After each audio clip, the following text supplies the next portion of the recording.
बिस्मिल्लाहिर्रहमानिर्रहीम। अस्सलाम वालेकुम फ्रेंड्स, कैसे हैं आप सब। उम्मीद करती हूँ सब खैरियत से होंगे और मेरी दुआएं आप सबके साथ हैं। और खुशामदीद कहती हूँ आपको कुकिंग विद व्लॉगिंग आयज़ा में।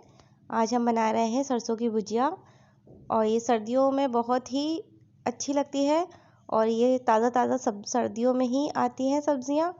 ज़्यादातर सब्ज़ियाँ सर्दियों में अच्छी लगती हैं और सर्दियों में ही आती हैं फ्रेश।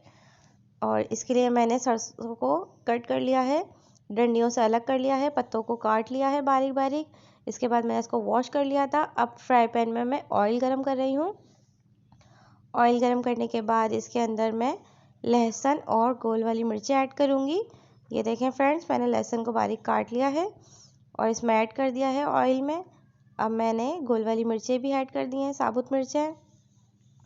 इसके बाद मैं इसको हल्का सा फ्राई करूँगी और ये गोल्डन ब्राउन हो जाएंगे लहसुन और अच्छी सी खुशबू आने लग गई इसके अंदर से। अब मैं इसमें सरसों ऐड कर रही हूँ और सरसों जो है सर्दियों में खानी ज़रूर चाहिए क्योंकि ये गर्म होती है, सर्दी से भी बचाती है और वरम भी उतारती है।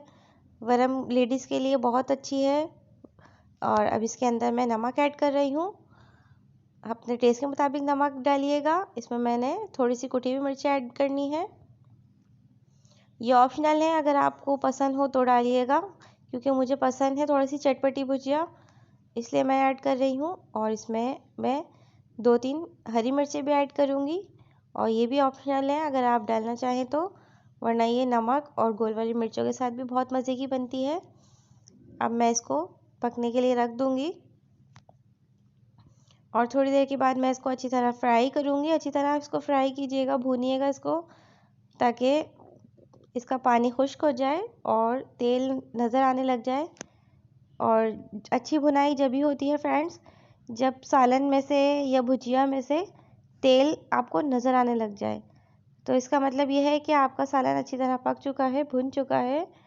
और ये बहुत ही मज़े की लगती है भुजिया, ज़रूर ट्राई कीजिएगा और कमेंट्स में ज़रूर बताइएगा आपको मेरे डिश कैसी लगती हैं, खाने कैसे लगते हैं जो मैं बनाती हूँ। अल्लाह हाफिज़। चैनल को सब्सक्राइब करना नहीं भूलिएगा।